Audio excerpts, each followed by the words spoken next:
sadness from wherever you've been. Come broken hearted.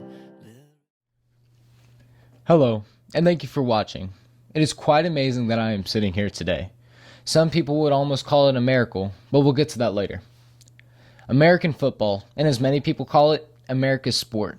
Nothing can beat watching the game on a Sunday with the family. The matching jerseys, the face paint, the tailgate parties, the laughter, and the angst of it all. This is the part that we all see. But let's bring it down a notch. I've played the game since I was 4 years old, going from defensive tackle to running back to now middle and outside linebacker. I've seen the game from both sides of the ball. If you're watching this and have no idea what football is or the objective of the game, well, here you go. Hit the person in front of you. Whether you were tackling or breaking the tackle, hit them. That's something that has always been driven into my brain. If you hit them first, you already have the advantage. But today's topic isn't about the athletes in the NFL. It's not even about the athletes in high school. The question that I'm going to answer today is, should parents allow their children to play tackle football? The answer is more complex than a simple yes or no.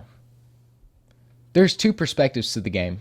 And as I've already mentioned, there's the audience's perspective, which in this case would be the parents. And then there's the player's perspective, and those, of course, the children. Most parents that sign their kids up for sports ultimately just want their children to be active. Maybe learn some teamwork and what us bigger players call a brotherhood. We're not lying when we say that football is a game that teaches grit, how to push through adversity. It teaches the children responsibility and assignment.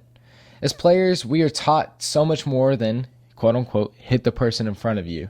And yes, that is meant to be hypocritical and cliche. But there is a graver consequence that comes when you sign up for the game. As a Pee Wee football player, playing from the small town of Nowhere, Texas, I was pushed to the limits. Yes, limits and boundaries are supposed to be broken in the game of football, but I never would have imagined that it would include my neck. My coach moved me from defensive line to linebacker in one specific game. The running back was plowing through everybody and needed somebody to stop him, hence being the reason that an 85-pound second grader was placed there. Nonetheless, I made the tackle, and won the game, but I sat out the rest of the season. I was in the ER for 24 hours, not knowing if I was going to survive the internal bleeding that had occurred simply from making a tackle.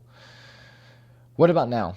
Now, I have continued to play the game at my own discretion, of course, and have had a major concussion. My arms no longer have cartilage in between my rotator cuffs, and I am currently in the process of working on surgery for a torn meniscus. I'm only 17, and I have put years into making sure my body can continue to play.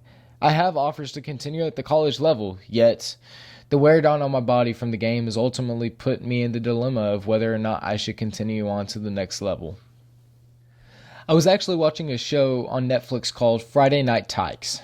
The kids that started out around 8 or 9 years old, beating their skulls in hit after hit, as the coaches would tell them to continue on.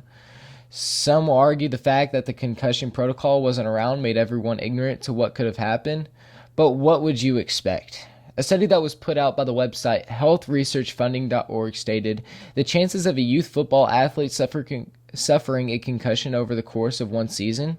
75%. This only proves the notion that a child's brain cannot take such a force or power to the head as it is not completely developed. Something that is taught at a higher level of football, such as high school, college, and NFL, is proper tackling techniques, which are enforced by referees and organization officials such as TAPS and UIL here in Texas. The same rules aren't necessarily implemented on a Pee Wee football field. Another thing that Friday Night Tykes took heavy criticism over was the fact that one of its coaches was telling his players to, quote, rip their freaking head off and let them bleed. This obviously does not support fair play or safety by any means.